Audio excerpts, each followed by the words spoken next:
I'm back with a review here for an Australian classic, thought previously lost, Wake and Fright, 1971, directed by Ted Kotcheff, who directed a bunch of different films. Actually, did Weekend at Bernie's, North Dallas 40. I love that. It's a football movie. I love that movie. I think he did a Rambo movie as well.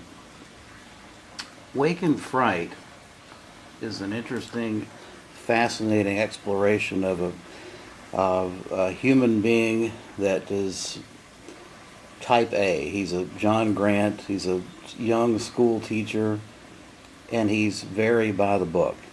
In fact, the film kind of starts with he's about to let his kids out for the day, but he waits to the exact minute and second that they're off to let them out. And he just sits there watching the clock, waiting for the exact time to release them. But he's a guy that really has not experienced life. He's been teaching school in this little rural town of Tabunda in the outback, and he's just having basically a non-existent life other than to work and go home, and he hasn't really explored himself or his surroundings. At any rate, he ends up going to a town called Bunda Yaba, which is also known as the Yaba, and he begins to become indoctrinated around a group of people in the Yaba that all they do is drink, shoot kangaroos, and engage in all kinds of wild festivities. They don't really appear to do anything other than perpetually drink and get drunk. And he immerses himself in this. He starts drinking, he starts gambling, he loses all his money. He runs into a physician played by the always fantastic Donald Pleasance.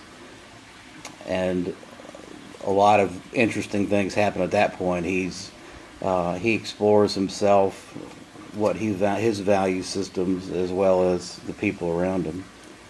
It's a film. It's not really a horror film. It's more of a psychological thriller. There is some horrific moments in this, and the kangaroo hunting expedition that they go on is brutal and graphic. And in fact, there's a disclaimer at the end of the film that talking about the fact that this was not done as part of the film. It was done part of the film, but it was done as the filmmakers followed an actual kangaroo hunting expedition. They didn't do it themselves, which I don't know if that makes it any better, but it's a brutal scene, and probably the most horrific that you'd want to see. The film was considered lost for many years, and then it was found in a dustbin in Pittsburgh, getting ready to be thrown out into the trash. The original camera negative was found, and thank God it was. And it's been fully restored. This is a Image Entertainment Drafthouse release. The National Film Archive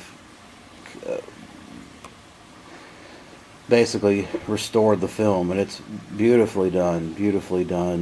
It's a fascinating look at what appears to be the outback and life in the outback, and how meaningless life is in general in some small rural communities.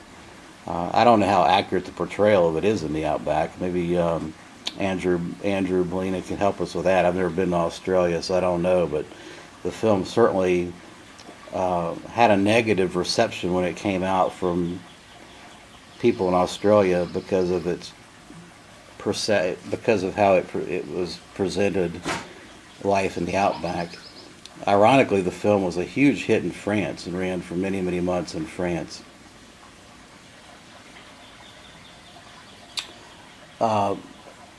The guy that plays John Grant is a guy named Gary Bond, and he's an English actor. It's funny, it's an Australian film, but it was directed by a Canadian director, and it has English actors in it. Bond died of AIDS in 1995. He was in a number of different BBC productions. He was also in Heart to Heart and The Avengers. He did an excellent job in this film, and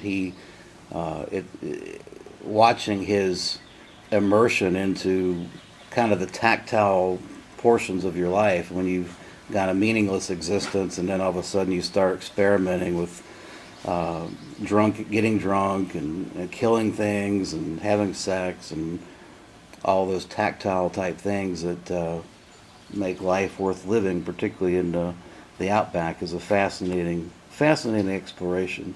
Highly recommend this film. I give it a 9 out of 10. And this release is excellent. It's got a book insert which goes into some detail about how the film was found and the subsequent restoration of the film by the National Film and Sound Archive. If you haven't seen this, you really are doing yourself a disservice. I was amazed. I was amazed at this film and how dramatic and poignant this film actually resonated with me.